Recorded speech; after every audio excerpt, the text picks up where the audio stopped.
when I was with Prabhupada in Los Angeles, I would drive him on the morning walk, just he and I, every morning. And one morning he would go to Venice Beach and walk at the beach. One morning he would go to Cheviot Hills Park and walk in the park. And one morning he would go to a very wealthy part of Beverly Hills and walk in the very expensive homes around a big block. So there was this one house with a large plate glass window in the front, and they had a giant German Shepherd who would always come biting at the window. So one morning as we passed, they let the dog out the front door. And he came charging across the lawn. I'm speculating they had a collar on him that had a perimeter, because he came up to the edge of the grass but didn't come onto the sidewalk. I didn't know that. And I remember my thought is, I'm going to be seriously injured or die here, and it's in Prabhupada's service, and that's okay. So the dog was running across the lawn, Prabhupada was walking with his cane, and the dog came up to the edge, so I turned around to face the dog and stay in between the dog and Prabhupada. And he was barking and snarling at me.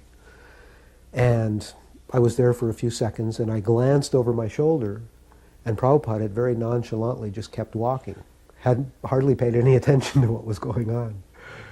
And so the dog was stopped, still barking, but he was stopped. So I turned around and ran to catch up to Prabhupada, and the dog trailed me along the edge of the grass. And as I caught up to Prabhupada, he turned around and took a wide stance, like a martial arts stance, lifted his cane over his head, and said, "Hut!" And the dog's tail went between his legs. He immediately turned and ran back to the house. And I was amazed. I was amazed and not amazed also. But Prabhupada said, if you take a stick to an animal and give them a hut, they will generally, you don't have to hit them, but they will generally get the message and go on. So years later we were in India, we were in Jaipur, staying at the palace of the king of Jaipur. And in Jaipur they have, I think they're called langurs, big monkeys, Hanuman monkeys, with the real long tail. And the place that Prabhupada's quarters were was around the base of a big bathing ghat. We could see the palace across, and there was this walled bathing ghat that had been built. The ghat was in the roof. And it was a circular part. Prabhupada had a room, and then there was a covered veranda, and a small room that had been his kitchen, was his kitchen. And a monkey had torn the door off the kitchen and eaten all the boga. So they had replaced the door, and I was in Prabhupada's room within a day or so after that happening, and we always kept a stick by the door. So the room was filled with Indian guests and devotees, and we heard this rattling sound. So I looked out the door, and there was a monkey trying to take the door off this room. So I picked up the stick and went outside, and I remembered the dog. I remembered what Prabhupada had told me. So I was about 10 feet away, and he was bent over and down. So as I came up, he heard me and turned around and stood up, and I went, "Hut!"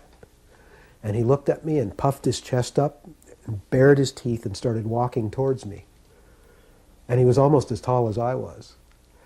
And I turned around and ran back into Prabhupada's room. It was so strange, the human-like face, it was very strange. And I went back in Prabhupada's room and opened the door and came in real quick, and he knew exactly, and so did everyone else, what had happened. And he just broke out laughing. He laughed. He said, "You do not know the process." He said, if you had gone to him one more time, he was testing you, if you had just one more time said hut, he would have stopped. So I got my second lesson on animal training from Prabhupada. I remember one time I asked Prabhupada a question, are there senses in the spiritual world? And Prabhupada looked at the audience and he said, look at this little girl. She wants to go back to Godhead. And in the course of the answer, Prabhupada said, one day Krishna may kiss you. And at that, everyone in the audience laughed. we had Ganesham or Bhakti Swami and I we had been in the Sankirtan newsletter a lot for all these book distribution that we had in all the colleges and universities, and I guess after like a few months of reading that, I came to the platform of impurity, like thinking, yes, we're the doer. And Prabhupada is coming to Chicago, and there were the Radha Damodar party, and he was installing so many deities. So there was about 300 devotees there, and many people, oh, Haribo Mahabhuti, you've done so well. And then Prabhupada had come, and one day, each successive day that he was there, terrible things happened. Like one morning, there was on the installation Guru Puj, there was a big Guru Puj, about 300 devotees, and myself and Ram Kali and I think Guru Kripa were dancing somewhat wildly, extremely wildly. I mean, if like anyone was in the way, they'd probably be knocked down. So Prabhupada stopped the Guru Puj, and he said, Mahabhuti, what is this dancing?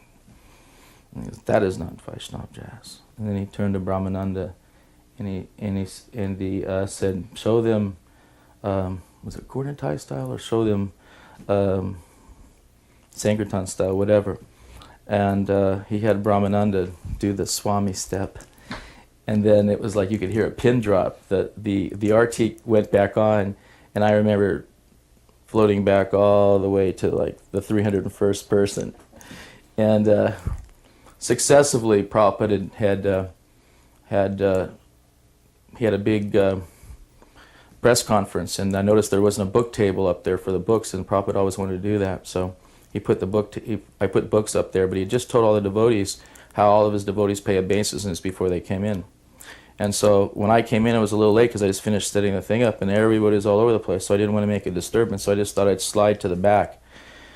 And then Prabhupada saw me, and he went just like this, and then turned to Harikesh, and he said words that Harikesh to this day wouldn't tell me. But anyways, he severely chastised me because he just told all of his disciples to bow down and pay obeisances, and then I thought it would be kind of awkward for all the camera and stuff like that for him, and I didn't do it. So I was getting smashed one thing after another.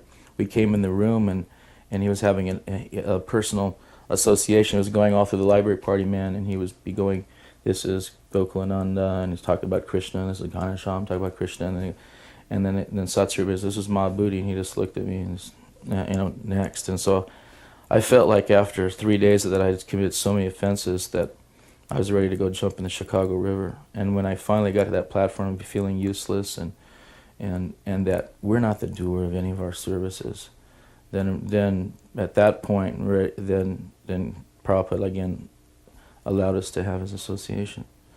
So Prabhupada would teach in many ways. So in the greatest feeling one could have, and many book distributors I'm sure could say that at that time, is you could feel being the instrument of Prabhupada's desire. And once you have that feeling that you actually could do, you were useful in Prabhupada's service, then there's nothing more satisfying or higher. But it was just like Krishna who would manifest with the gopis and then unmanifest if there was any sense of pride or feeling that, we've done something, you become unqualified for the association of such a pure soul. So he's teaching us lessons, not that we are not the doer. This was the mercy of Prabhupada.